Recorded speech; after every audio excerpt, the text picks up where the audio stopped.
Hello mga madi. So karon naata sa Namba des. Dito madi mo ni ang night life sa Namba. Basta mao na may usa ka mo ni siya daghan kay tao jay. So kaniday diri na amaze ko kay nakita na ko si Manny Monroe. Actually naagian lang gyud namo ni siya padulong dito sa amo ang adtuanan jud. So, nihapit ko kadali na na-amaze ko sa mga gamit dyan. Nindot kay siya dyan.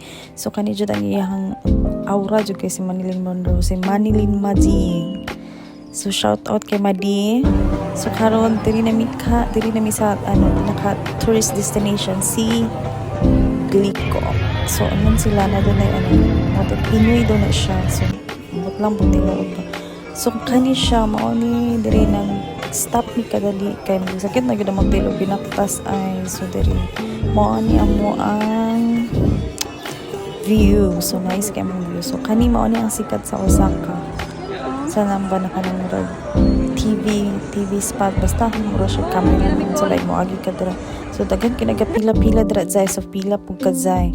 So karon na diri sa kilid ni Glico so nag-inom sa mi ka jont kay murag sakit na jud ka na tay hormone jay di na jud mo kana kang burot akong TL. So kaning ramen ni lami pero murag baho lang siya ilok nga may jay murag ko ganahan sa baho pero lami mi siya jay.